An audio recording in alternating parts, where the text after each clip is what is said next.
ಮಾಡ್ತೀವಿ, ಇಡೀ ರಾಜ್ಯ ತುಂಬ ಮಾಡ್ತಿದ್ರಲ್ಲ ಹೊಸದಿಲ್ಲ, ಇಡೀ ರಾಜ್ಯ ತುಂಬ ಬಹುಶಃ ಬೆಲೆ ಏರಿಕೆ ಬಗ್ಗೆ ಮಾಡ್ತಾರೆ.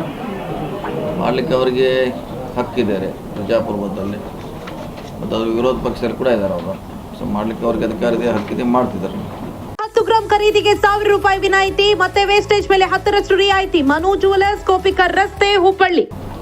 ಜಾತಿ ಜನಗಣತಿ ವಿಚಾರದಲ್ಲಿ ನಿಮ್ಮ ನಾಯಕರು ಅಪಸ್ವರ ಇರ್ತಾ ಇದ್ರು, ಅದರಲ್ಲೂ ಏನು ಒಕ್ಕಲಿಗರು ಸ್ವಾಭಾವಿಕ ಏನು ಇದು ಯಾವಾಗಲೂ 100% ಎಲ್ಲೋ ಯಾವುದೇ ವರದಿ ಬಂದಾಗ 100ಕ್ಕೆ 100 ಯಾರೂ ಒಪ್ಕೊಳ್ಳೋಲ್ಲ. ಅವರವ್ರ ಅಭಿಪ್ರಾಯ ಹೇಳ್ತಾರೆ, ವೈಯಕ್ತಿಕವಾಗಿ ಅಭಿಪ್ರಾಯ ಹೇಳ್ತಾರೆ, ಸಮಾಜ ವತಿಯಿಂದ ಹೇಳ್ತಾರೆ, ಇದೇನು ಸ್ವಾಭಾವಿಕ. ಇನ್ನು ಅಂತಿಮವಾಗಿ ಚರ್ಚೆ ಆಗಲಿಕ್ಕೆ ಅದಕ್ಕೆ ಭಾಳಷ್ಟು ಮಾನದಂಡಗಳಿದೆ. ಸೊ ಅದೆಲ್ಲ ಆದಮೇಲೆ ಇನ್ನೂ ನಾಳೆ ಕ್ಯಾಬಿನೆಟ್ ಇದೆ, ವಿಶೇಷ ಕ್ಯಾಬಿನೆಟ್ ಅದಕ್ಕೋಸ್ಕರ ಇದೆ, ಚರ್ಚೆ ಮಾಡಲಿಕ್ಕೆ, ಮಂತ್ರಿಗಳ ಅಭಿಪ್ರಾಯ ಹೇಳಲಿಕ್ಕೆ ಇದೆ. ಅಲ್ಲಿ ಆದಮೇಲೆ ಇನ್ನೂ ಮುಂದಿನ ಸ್ಟೆಪ್ಪು ಹೋಗ್ಬೋದು, ಇನ್ನೂ ಭಾಳಷ್ಟು ಅವಕಾಶಗಳ ಸ್ಟೆಪ್ಗಳಿದೆ. ನಾವು ಕೂಡ ಹೇಳಿದ್ದೀವಿ, ಅಷ್ಟು ತರಾತುರಿಯಲ್ಲೇ ಮಾಡೋ ಸರ್ಕಾರ ಏನು ಮಾಡೋದಿಲ್ಲ. ಎಲ್ಲ ಸಾಧಕ ಬಾಧಕಗಳನ್ನು ನೋಡಿನೇ ಅದ್ರ ಬಗ್ಗೆ ನಿರ್ಧಾರ ಮಾಡ್ತಾರೆ. ತಮ್ಮ ವೈಯಕ್ತಿಕ ವಿಚಾರ ಏನು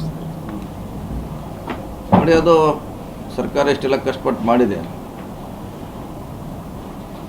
ಸೊ ಇದರಿಂದ ಯಾವುದೇ ರಾಜಕೀಯ ಲಾಭ ನಷ್ಟ ಏನಾಗೋದಿಲ್ಲ. ಇದು ಇರೋದು ಸಾಮಾಜಿಕ ಮತ್ತು ಆರ್ಥಿಕ ಸ್ಥಿತಿಗತಿ, ಜನಸಂಖ್ಯೆ. ಸೊ ಯಾವುದೇ ಸರ್ಕಾರ ಯೋಜನೆ ಮಾಡಬೇಕಾದ್ರೆ ಒಂದು ಅವ್ರ ಕಡೆ ಅಂಕಿ ಹಂಚಬೇಕಾಗಿದೆ, ಯಾವ ಜಾತಿಯಲ್ಲಿ ಎಷ್ಟು ಹೆಂಗಿದೆ, ಅವ್ರದ್ದು ಏನಿದೆ ಅಂತ ಅದಾಗಿದೆ. ಸೊ ಇನ್ನು ನಾನು ಕೂಡ ಮೊನ್ನೆ ಹೇಳಿದ್ದು, ಅಧಿವೇಶನದಲ್ಲಿ ಕೂಡ ಚರ್ಚೆ ಆಗ್ಬೇಕಂತ ಹೇಳಿದ್ದು. ಅಧಿವೇಶನದಲ್ಲಿ ಈಗೇನು ಹೇಳ್ತಾರೆ, ಇವರೆಲ್ಲ ಹೊರಗಡೆ ಹೇಳ್ತಿದ್ದಾರೆ, ಕೆಲವರು ಬಹಿರಂಗವಾಗಿ, ಕೆಲವರು ಗುಪ್ತವಾಗಿ ಸಭೆ ಮಾಡ್ತಿದ್ದಾರೆ. ಸೊ ಅವ್ರ ಆತಂಕ ಏನಿದ್ರು ಕೂಡ ಬಹಿರಂಗವಾಗಿ ಹೇಳಲಿಕ್ಕೆ ಸದನ ಕರಿಬೇಕು ಸ್ಪೆಷಲ್ ಆಗಿ. ಹಾಗೆ ಈಗ ನಾವು ಸ್ಪೆಷಲ್ ಕ್ಯಾಬಿನೆಟ್ ಕರಿತಾ ಇದ್ವಿ, ಒನ್ಲಿ ಫಾರ್ ಇದಷ್ಟೇ ಡಿಸ್ಕಷನ್ ಮಾಡ್ತಾ ಇದ್ವಿ. ಆ ರೀತಿ ಸದನ ಕರೆದ್ರೆ ಒಳ್ಳೆಯದು. ಯಾಕಂದ್ರೆ ಅವ್ರದ್ದು ಏನಿದೆ ಅನ್ನೋದು ರಾಜ್ಯದ ಜನತೆ ಗೊತ್ತಾಗುತ್ತೆ. CM ಅವರು ಸಜೆಸ್ಟ್ ಮಾಡ್ತಾರಂತ ಈ ನಿಟ್ಟಿನಲ್ಲಿ ಈಗಲೇ ಮಾಡಿದ್ರೆ ಹೇಳಿದ್ದೀನಿ, ವಿಶೇಷ ಸದನ ಕರಲಿಕ್ಕೆ ನಾನು ಬೆಳಗಾವಿಯಲ್ಲಿ ಮಂಡಿ ಬಂದಾಗ ಹೇಳಿದ್ದೀನಿ. ಯಾಕೆಂದ್ರೆ ನಾವು ಅಷ್ಟೇ ಮೈ ಮ್ಯಾಗ ಹಾಕೋದಾಗ ಅರ್ಥ ಇಲ್ಲ. ಬಹಿರಂಗ ಚರ್ಚೆ ಆಗಲಿ, ಪರವಾಗಿದ್ರೆ ಆಗಲಿ, ವಿರೋಧವಾಗಿ ಇದು ಎರಡೂ ಆಗಲಿ, ಜನಕ್ಕೆ ಗೊತ್ತಾಗಬೇಕು. ಅಂತಿಮವಾಗಿ ಇದನ್ನು ಸ್ವೀಕಾರ ಮಾಡೋದು ಜನ, ಸರ್ಕಾರ ಜೊತೆಗೂ ಜನ ಕೂಡ ಮಾಡ್ತಾರೆ. ಸೊ ಕ್ಯಾಬಿನೆಟ್ ಆದಮೇಲೆ ಮತ್ತೇನು ಸ್ಟೆಪ್ಸ್ ಇದೆ, ಕೊನೆಯದಾಗಿ ಇದು ಸದನದಲ್ಲಿ ಚರ್ಚೆ ಆಗಬೇಕು ಬಹಿರಂಗವಾಗಿ. ಸರ್, ಖರ್ಗೆ ಅವರು ಒಂದು ಮಾತು ಹೇಳ್ತಾರೆ ಗುಲ್ಬರ್ಗದಲ್ಲಿ, ಮೋದಿ ಅವರು ರಾಜ್ಯ ಸರ್ಕಾರವನ್ನು ಕೆಡವಲಿಕ್ಕೆ ಸಾಕಷ್ಟು ಒಂದು ಯತ್ನವನ್ನು ನಡೆಸ್ತಾ ಇದ್ದಾರೆ, ತಾವು ಜಾಗೃತಿಯಿಂದ ಇರಬೇಕು. ಎಲ್ಲ ಮನಸ್ಸು ಅಂದರೆ ನಿಮ್ಮ ಒಳ ಮನಸ್ಸುಗಳು ಅಂದರೆ ನಿಮ್ದು ಏನಾದರೂ ಭಿನ್ನಾಭಿಪ್ರಾಯ ಇದ್ದರೆ ಅದನ್ನೆಲ್ಲ ಮತ್ತು ಒಗ್ಗಟ್ಟಾಗಿ ಹೋಗ್ಬೇಕು ಅನ್ನೋ ಮಾತುಗಳನ್ನು ಹೇಳಿದ್ರು. ಆ ಥರ ಏನು ಪ್ರಯತ್ನ ನಡೀತಾ ಇದೆ ಸರ್? ಇದೆಲ್ಲ ನಾವು ಇದನ್ನು ಹೇಳಿದ್ದೀವಿ. ಯಾವಾಗ ಹೇಳಿದ್ರೆ ಡೇ 1 ಕೊನೆವರೆಗೆ ಇದ್ದೇ ಇರ್ತಿತ್ತು, ಹುಷಾರಾಗಿರ್ಬೇಕಂತ ನಾನು ಹೇಳಿದ್ದೀನಿ. ಯಾವಾಗಲೇ ಫಸ್ಟ್ ಏನೋ ಹೇಳಿದ್ದೀನಿ ನಾನು, ಡೇ 1 ಕೊನೆವರೆಗೆ. ಇನ್ನು ನಾಳೆ ನಮ್ಮ ಸರ್ಕಾರ ಅವಧಿ ಕೊನೆ ಇದೆ ಅಂದರೂ ಅಲ್ಲಿವರೆಗೆ ಪ್ರಯತ್ನ ಮಾಡ್ತಾರೆ. ಅದು ಸ್ವಾಭಾವಿಕ, ಅದರಲ್ಲಿ ಏನು ರಾಜಕೀಯ ವ್ಯವಸ್ಥೆಯಲ್ಲಿ ನಡೀತಾ ಇದೆ, ಅದನ್ನು ನಾವು ಹುಷಾರಾಗಿರ್ಬೇಕಷ್ಟೇ, ಬೇರೆ ಏನು ಮಾಡೋದು ಇಲ್ಲ. ಇಷ್ಟೆಲ್ಲ ಬಹುಮತ ಇದ್ರೂ ಅದೇ ಆತಂಕದಲ್ಲಿನೇ ಒಂದು ಸರ್ಕಾರ ಮುಂದುವರಿಬೇಕು. ಆತಂಕದಲ್ಲೇನಿಲ್ಲ, ಅದು ಆತಂಕದಲ್ಲಿ ಏನು 140 ಸೀಟ್ ಅದು ಏನದೇ ಆತಂಕ ಪಡುವಂಥದ್ದಿಲ್ಲ. ಅವ್ರಿಗೇನಾರ ಮಾಹಿತಿ ಇರ್ಬೋದು, ಹೇಳಿರ್ಬೋದು. ಸರ್ಕಾರ ಅದ್ರ ಬಗ್ಗೆ ಗಮನದಲ್ಲಿ ಇದೆ, ಅದು ಆ ವಿಷಯ. ಸರಿ, ವಕ್ಫ್ ವಿಚಾರದಲ್ಲಿ ಏನು ಸರ್ಕಾರದ ನಡೆ ಏನಂತ? ಸರ್ಕಾರದ ನಡೆ ಇನ್ನೂ ಡಿಸಿಷನ್ ತಗೋಬೇಕಾಗಿದೆ ಸರ್ಕಾರ. ಕಾನೂನು ಜಾರಿ ಮಾಡಲಿಕ್ಕೆ ರಾಜ್ಯ ಸರ್ಕಾರಕ್ಕೆ ಅಧಿಕಾರ ಇದೆ.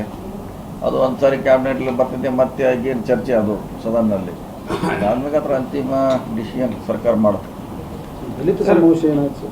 ಇಲ್ಲ, ಇದನ್ನು ಸದ್ಯಕ್ಕಂತೂ ಇಲ್ಲ, ಮುಂದೆ ಬಂದಾಗ ಹೇಳ್ತೀವಿ ಯಾವಾಗಂತ. ಸರ್, ಇಡಿ ವಿರುದ್ಧ ಕಾಂಗ್ರೆಸ್ ಹೋರಾಟ ಯಾವುದ್ರೆ ಇಡಿ ವಿರುದ್ಧ ಕಾನೂನು ಹೋರಾಟ ಮಾಡೋಕಷ್ಟೇ. ಏನು ಪ್ರತಿಭಟನೆ ಮಾಡ್ತೀವಿ ಅಷ್ಟೇ, 1 ದಿವಸ ಮಾಡ್ತೀವಿ, 2 ದಿವಸ ಮಾಡ್ತೀವಿ. ಅದು ಅಂತಿಮ ಪರಿಹಾರ ಇಲ್ಲರಿ, ಕೋರ್ಟ್ಗೆ ಹೋಗ್ತೀವಿ ನಾವು. ಕೋರ್ಟ್ ಒಂದೇ ಪರಿಹಾರ. ಕೋರ್ಟ್ನಾಗ ನಮ್ಗೆ ಏನು ಸಮಸ್ಯೆ ಇದ್ರೆ ಗಮನ ಸೆಳೀಲಿಕ್ಕೆ ಕೇಳ್ಬೋದು ನಾವು, ಹೀಗಾಗಿದೆ ಹಾಗಾಗಿದೆ ಅಂತ. ನಮ್ಮ ಪರಿಹಾರ ಸಿಗಬೇಕಾದ್ರೆ ನ್ಯಾಯಾಲಯ ಒಂದೇ ನಮಗೆ ಕಾನೂನು ಹೋರಾಟ.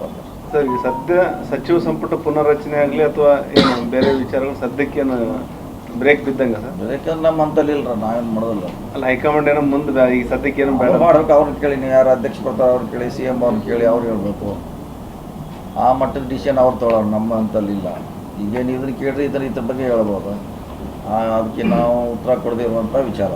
CPC ಅಧ್ಯಕ್ಷರು ಬದಲಾವಣೆ ಅದು ನಮ್ಮ ವ್ಯಾಪ್ತಿ ಮೀರಿಲ್ಲ, ಅದು ನಮ್ಮ ವ್ಯಾಪ್ತಿ ಮೀರಿದೆ. ತಾವೇನಾರ ಮನವಿ ಮಾಡ್ಕೊಂಡ್ರು ರಿಕ್ವೆಸ್ಟ್ ಬದಲಾವಣೆ ಆಗಬೇಕು ಅಂತ ಯಾವುದು ನಮ್ದು ಒತ್ತಡ ಇಲ್ಲ ಏನು, ಅದು ಹೈಕಮಾಂಡ್ ಯಾವಾಗ ಮಾಡ್ತಾರೋ ಅವ್ರು ಬಿಟ್ಟು ನೀವೇನು ಮನವಿ ಮಾಡಿರಿ ಬದಲಾವಣೆ ಆಗಬೇಕು ಇಲ್ಲ. ನಾವು ಯಾವುದೇ ಮನವಿ ಏನು ಮಾಡಿಲ್ಲ, ಅದ್ರ ಬಗ್ಗೆ ಚರ್ಚೆನೂ ಆಗಿಲ್ಲ. ಅದು ನಮ್ಮ ಹಂತಲ್ಲಿ ಇಲ್ಲ ಅಂತೇಳಿ ನಮ್ಮ ಹಂತಲ್ಲಿ ಇಲ್ಲ. ಸರ್, ಈಗ ಪಕ್ಷದಲ್ಲಿ ಭಿನ್ನಾಭಿಪ್ರಾಯ ಏನಾರು ಇದೆಯಾ? ಯಾಕಂದ್ರೆ AICC ಅಧ್ಯಕ್ಷರು CM ಮತ್ತು DCM ಇಬ್ಬರು ಒಗ್ಗಟ್ಟಿನಿಂದ ಇರಿ ಅನ್ನೋ ಸಂದೇಶ ರವಾನೆ ಮಾಡಿದ್ದಾರೆ. ಇವರಿಬ್ಬರ ನಡುವೆ ಏನಾದ್ರು ಭಿನ್ನಾಭಿಪ್ರಾಯ ಹೇಳ್ಬೇಕಾದ್ರೆ ಹಂಗೆ ಹೇಳ್ಕೊತಾನೆ ಇರ್ಬೇಕಾಯ್ತು. ಅದು ಹಂಗೆ ಕುಸ್ತಿ ಇದ್ದಂಗೆ ಅಲ್ಲ, ಭಿನ್ನಾಭಿಪ್ರಾಯ ಇದ್ದಲ್ಲೇ ಹೇಳ್ಬೇಕಾಯ್ತು ಸರ್. ಕುಸ್ತಿಗೆಲ್ಲಕ್ಕೆ ಹಂಗಿದ್ದೆ ಅದು ಏನಾರ ಸಮಸ್ಯೆ ಬಂದೆ, ಅದು ಯಾವುದಾದ್ರು ವಿಷಯದಲ್ಲಿ ಸಮಸ್ಯೆ ಬಂದಿದೆ. ಈಗ ಜಾತಿ ಜನಗಣತಿ ಬಂದಿದೆ, ಇದರಲ್ಲಿ ಒಂದೇ ರಾಯ ಇರೋದಿಲ್ಲ. ಎಲ್ಲರೂ ಇಂಟರ್ನಲ್ ರಿಸರ್ವೇಷನ್ ಬಂದಾಗ ಎಲ್ಲರೂ ಒಂದೇ ಇರೋಲ್ಲ. ಅವಾಗ ಬಂದಾಗ ಇಂಥವನ್ನೆಲ್ಲ ಸಜೆಸ್ಟ್ ಮಾಡಬೇಕಾಯ್ತು. ಒಟ್ಟಾಗಿ ಹೋಗಂತ ನಮಗೆ ಕಾಲಕ್ಕೆ ಹೇಳ್ತಿರ್ತಾರೆ. ಅದರಲ್ಲಿ ನಾವು ಸರಿಯಿಲ್ಲ. ಒಳ ಮೀಸಲಾತಿ ಏನು ಇದು ಆಗುತ್ತಾ ಸರ್? ಅದು ಹೇಳಿದ್ರಲ್ಲ CM ಅವರು 2 ತಿಂಗಳ ನಂತರ ಅದು ಅಂಕಿಅಂಶ ಬಂದ ಮೇಲೆ ಹಿಂಗೆ ಹೇಳ್ಕೊಂಡು ಪೋಸ್ಟ್ಪೋನ್ ಆಗ್ತಾನೆ. ಏನು ಮಾಡ್ಲಿಕ್ಕೆ ಆಗಲ್ಲ. ಅದು ಈಗೇನು ಮಾಡ್ಲಿಕ್ಕೆ ಸಮಸ್ಯೆ ಆಗುತ್ತೆ. ಸಡನ್ ಆಗಿ ಏನು ಮಾಡ್ಲಿಕ್ಕೆ ಆಗಲ್ಲ. 2 ತಿಂಗಳ ಒಳಗೆ ವರದಿ ಕೊಡ್ಲಿಕ್ಕೆ ಹೇಳಿದ್ದಾರೆ. ಬಂದ್ಮೇಲೆ ಅದ್ರ ಬಗ್ಗೆ ಕ್ರಮ ಕೈಗೊಳ್ಳುವ ಅಂತ ಹೇಳಿದ್ದಾರೆ. ಈಗಾಗಲೇ ಒಂದು 15 ದಿವಸ ಆಗಿದೆ. ಇನ್ನೊಂದು 1.5 ತಿಂಗಳಿದ್ದಾರೆ.